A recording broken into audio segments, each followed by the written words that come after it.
Sir, விஜய்க்கு பண கொழுப்பு என்று சீமான் கூறியதற்கு நீங்கள் பதிலடி கொடுத்திருக்கீங்க. என்ன சொல்ல விரும்புறீங்க சீமானுக்கு?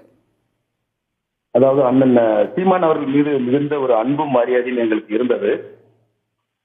ஆனால் தொடர்ச்சியாக அவர் எங்களுடைய தலைவர் அவர்களையும் எங்கள் தமிழக வெற்றி கழகத்தையும் ஒரு தரம் தாழ்ந்த விமர்சனை முன்வைப்பதையே வழக்கமாக கொண்டுள்ளார்.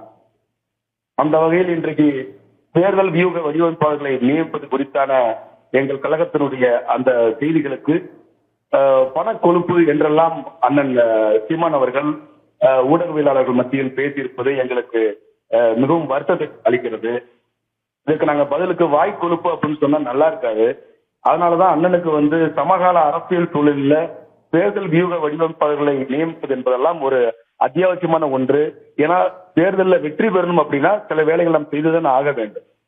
அதே போல கட்சியினுடைய பணிகளில் பலவற்றை நாம் அயல் பணியாக அவுட் சோர்சிங்களை கொடுப்பதுங்கிறது வழக்கம். இப்போ நாம் தமிழர் கட்சியிலுமே அவர்களுடைய மாநாடு, பொதுக்கூட்டங்கள் போன்ற பல்வேறு விஷயங்கள்ல அவங்க ஒலி அமைக்கிறது, காணொலி பதிவு பண்றது, போட்டோ எடுக்கிறது, மேடை அமைப்பதெல்லாம் அயல் பணியா தான் கொடுத்துட்டு இருக்கிறாங்க.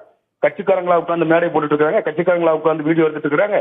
அதனால சமகால அரசியல் சூழலில், சமூக சூழலில் வெற்றி பெறுவதற்கு தேவையான வழிமுறைகளை நாங்கள் மேற்கொண்டு வருகிறோம். ஆனால் அண்ணன் சீமான் அவர்கள் எங்களுடைய வளர்ச்சியை பொறுக்காமல் நாம் தமிழர் கட்சியினுடைய அந்த தேர்வை மனதில் கொண்டு இது போன்ற தரம் தாழ்ந்த விமர்சனங்களை முன்வைப்பதை தமிழக வெற்றி கழகம் கடுமையாக ஒரு கண்டனத்தை நாங்கள் தெரிவித்துக் கொள்கிறோம். நன்றி.